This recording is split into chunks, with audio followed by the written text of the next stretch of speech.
So anywhere I could learn from a different experience, I always asked to shadow and ride along and partner with and listen to what was going on around me.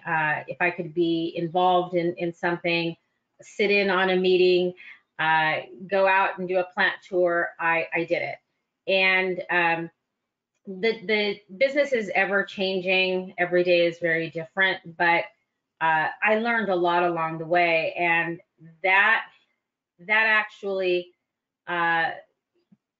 basically took my career into the next steps. And as my kids were getting older and I was obtaining a little bit more experience, there was an opportunity to work at a corporate office for the same company and work under their environmental director as his admin, and then move into more of an environmental specialist role.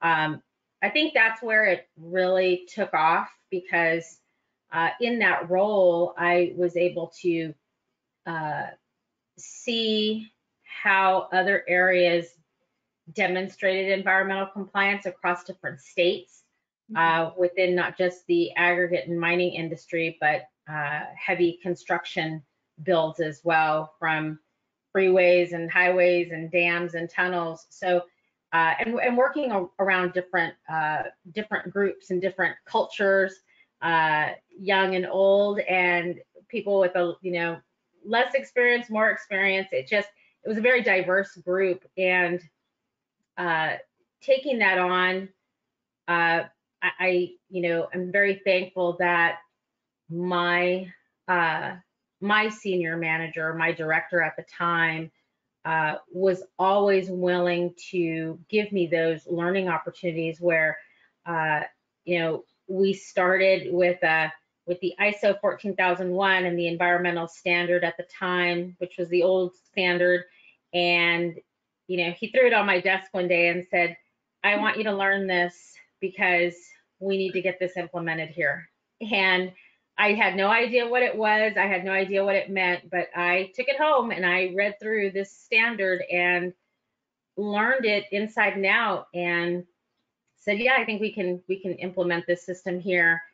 And his response was, we're going to implement that and quality, the QC standard and the safety standard all at the same time. And that was very challenging, but I had a great group of folks to work with at that time, and getting that put into place, and as we were concurrently working through that, through some of our projects and plant sites, my director had this other idea of, hey, what do you think? How do you think it would be if we decided to start a sustainability report or have a report? And I said, well, we need a committee for that. We need a larger group of folks to get us, to get that going and get that on board. And so with his direction and support, I was able to get that going as well, for the company that I was working for at the time. And while I was there, we published our first sustainability report. We were the first industry to have an actual certified system with an EMS, an environmental management system, and safety and quality, a QC system, all in one. And that was a huge undertaking, but it was probably one of the best learning experiences I had, because it actually helped me learn about other divisions within the company, that was from marketing to our external stakeholders, our legal department, our HR, quality control, purchasing, and it took me into this learning platform, into how other teams within our company, how that was all integrated and how all those working parts moved.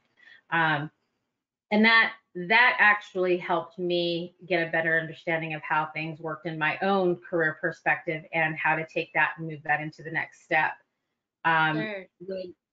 When I ended up when I ended up leaving that company, it was for an opportunity that came up, and I had always heard about this happening with other people where, they end up leaving and you go, why are you leaving? You're really happy here. And I was very happy with where I was at, but it was one of those opportunities. It if you didn't take it, you might regret it. And I didn't want to be in that position where I'd be thinking about that later, wondering if I had never taken that step into a much different role, if I would regret it. And it's been almost going on 5 years with CEMEX, and I have no regrets for it. It's actually been, still learning.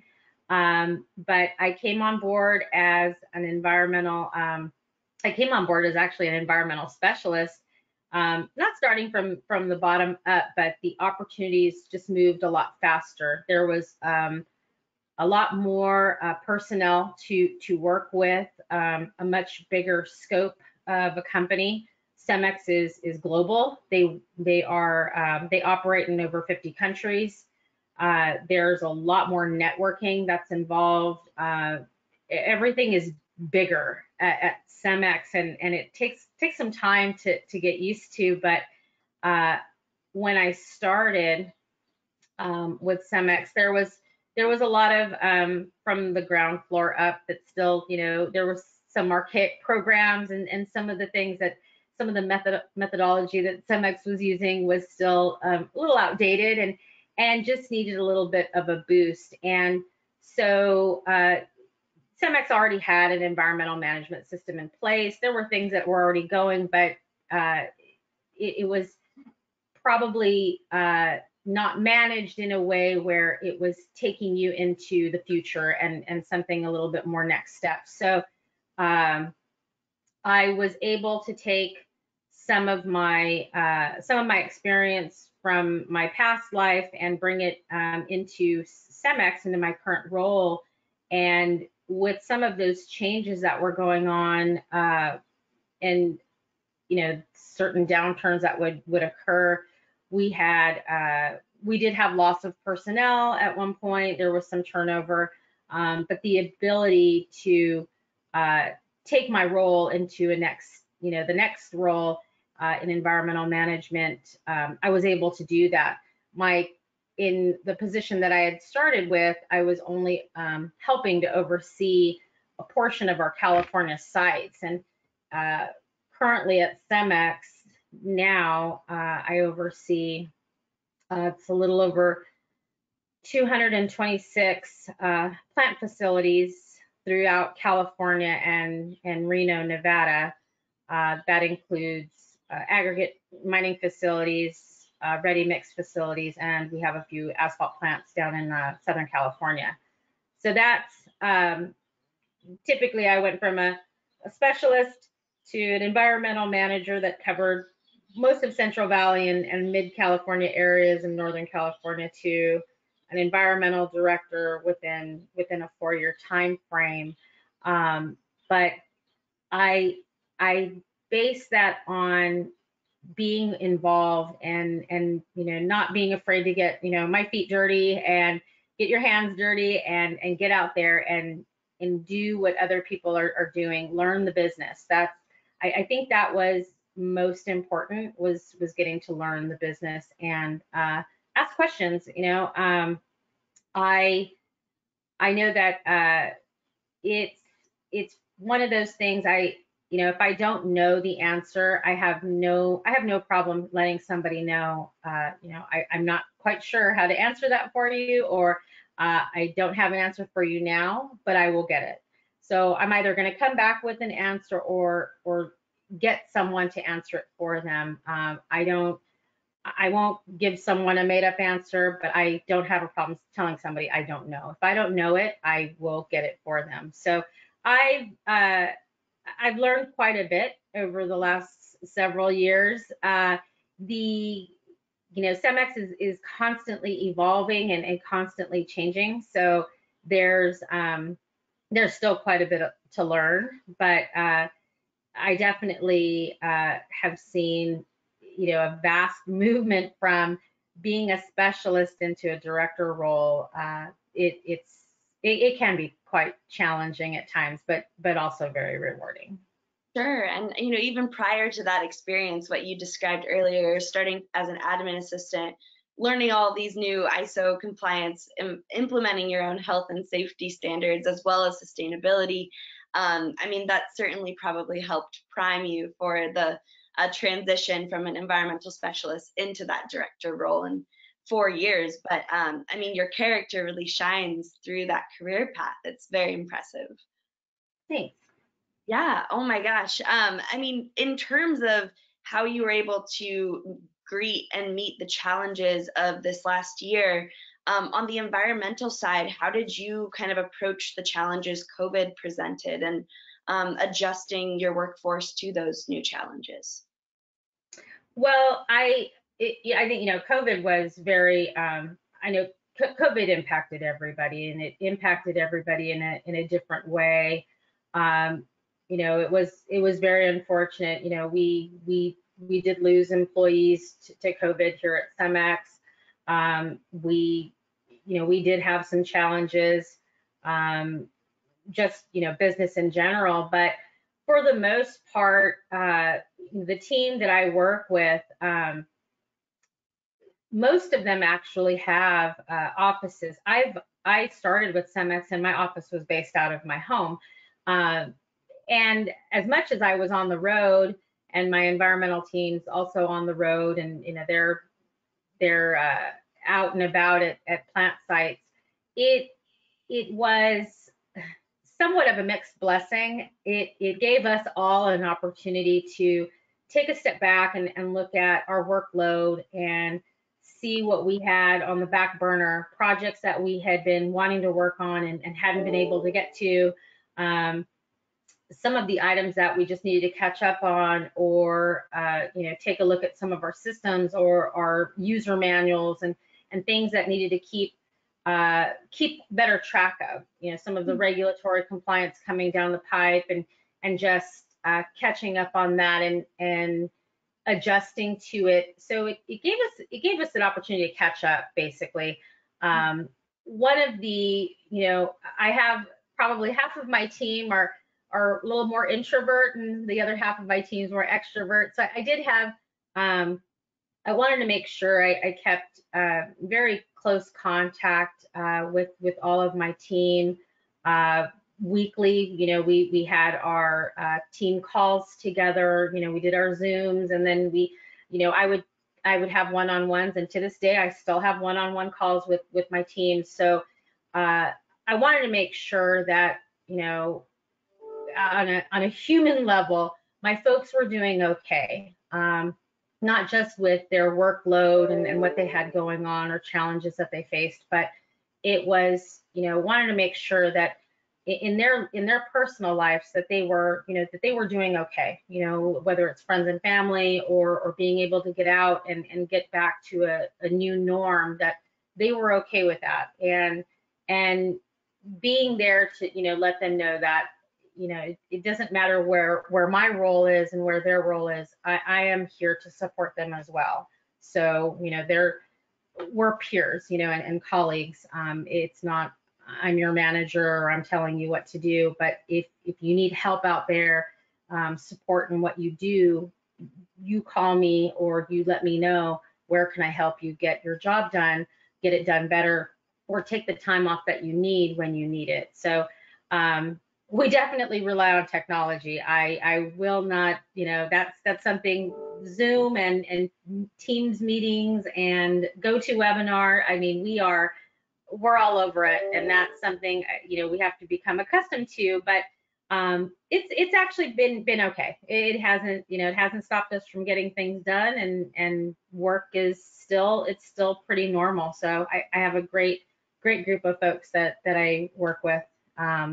For my team and the teams across the company, it's been great.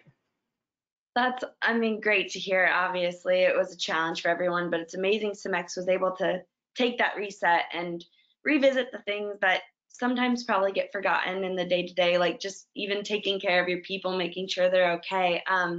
In terms of like revisiting things on the environmental sustainability side, actually one of the questions from the audience is CEMEX doing anything to move towards the use of renewable fuels and energy? And if yes, was that revisited at all during COVID, like as a priority for you as a company moving forward? We do actually have our fleet, our mixer truck fleet in the Bay Area is we have all of our, I believe all but maybe one of our sites, our mixer trucks are all on renewable diesel. That is something that I believe CEMEX is looking to implement further in some of our plant operations later this year, and then moving into 2022. It was probably not something. I mean, we keep looking at different types of sustainability venues, water conservation, energy conservation. We're looking at greenhouse gases. We're trying to take a look at all of these things. We work with a very large corporate sustainability group that helps us guide those venues. But in 2020, with the challenges going on with COVID, and some of our Bay Area sites were actually not operating during that time because of that slowdown, we actually took a step back for a few months, and I think it was a matter of focusing on the regulatory part of compliance during COVID, just to make sure we weren't letting anything slip through the cracks. But it's a successful program. Renewable diesel is a successful program. Challenging, but it's a good program. We've had a huge cost savings over the last couple of years, and we're going to continue to do it. Oh, that's great to hear. And it's kind of nice that you're able to get all the regulatory side buttoned up, and then moving forward, you can just continue on with cost savings on that renewable energy side. That's super fascinating, and it's wonderful that such a large global company is pushing that forward. Does environmental play a large part in the sustainability aspect of that, or is that kind of separate networks?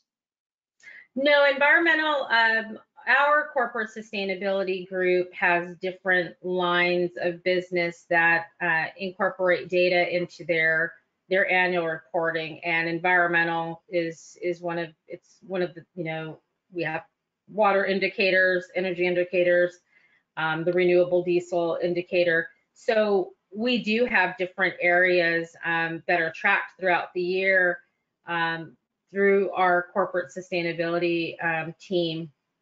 And it almost seems like we're reporting numbers and data throughout the year, because even though it's through an annual report, I think our sustainability group does a good job at trying to implement simplified tools to help us track that data.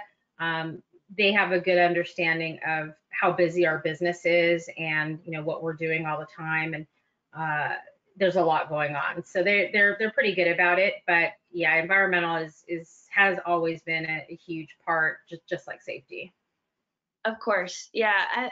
In terms of how you communicate with all these different groups, and I know you touched on this earlier with just your ability to ask questions and dig in, but for someone coming into this field, new to an environmental health and safety career, what are some tips of just being able to communicate cross-functionally and go the path that really is calling to you, and where your passions and interests lie and whatnot?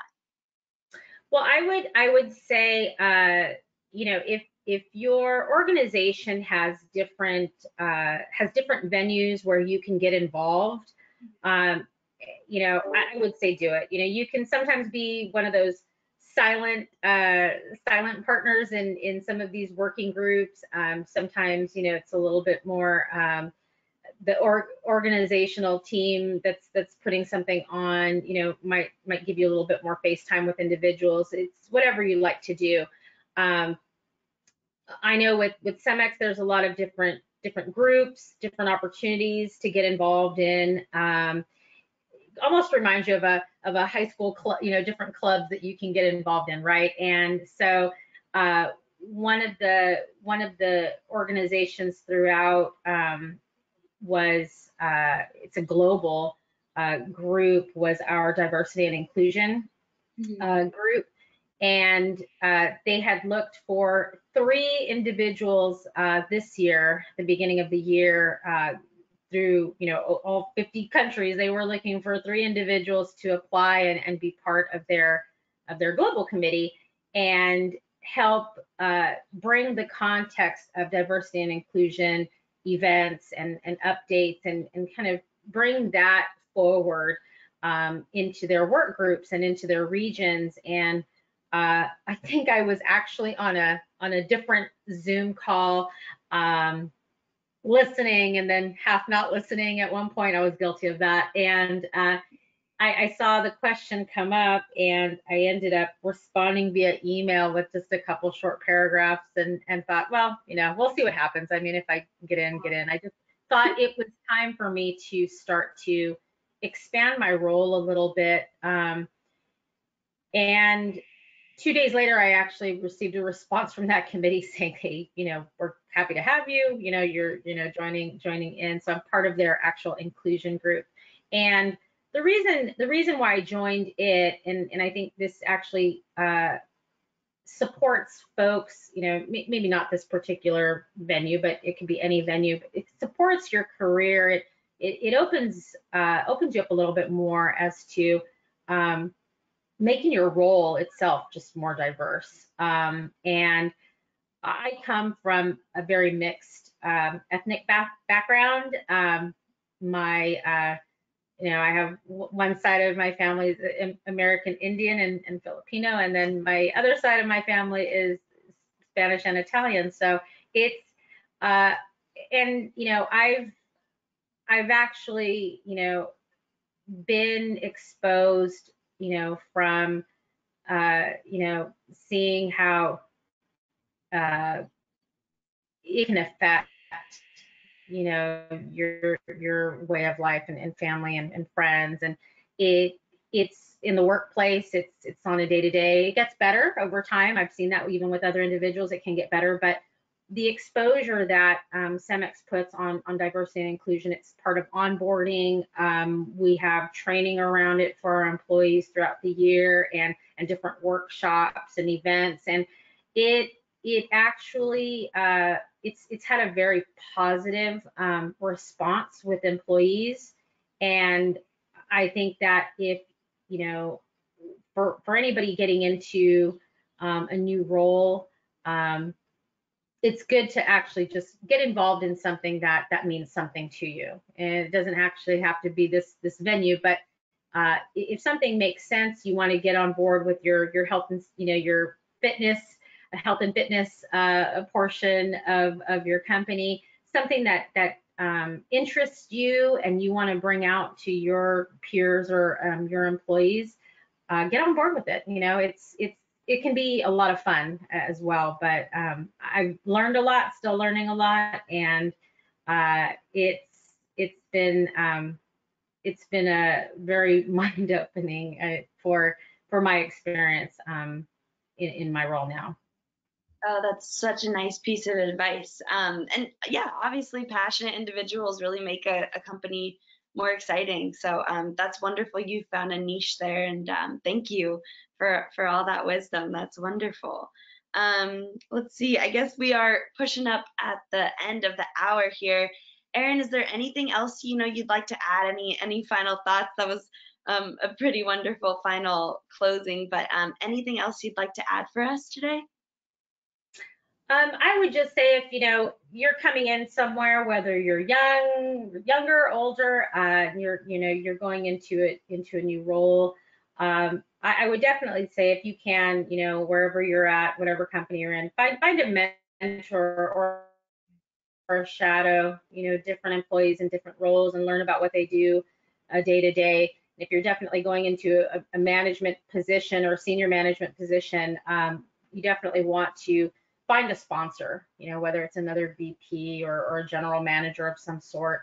A mentor and a sponsor can take you a long way, and you can really learn the ins and outs of the business. So, just as many opportunities as you have to learn something, take advantage of it, and see where it can take you. Great. Well, if anyone has any more questions for Erin, just reach out to us, info@mapistry.com. She's offered to give her email out, answer any questions there, which is so generous. And thank you for your time, Erin. Also very generous. It was really wonderful to hear all the things you had to say. Thank you so much for having me. Yeah, absolutely. Let's see, next week we're going to be hosting Todd Ravaza at Clark Pacific. That's actually going to be in 2 weeks. He's going to be talking a little bit of health and safety after COVID and what reopening means for businesses. So thank you again, Erin, for sharing your environmental perspective on your career and just your perspective in general. Wonderful, wonderful to have you on, and thanks again. Thank you. Take care. Thanks. Bye-bye.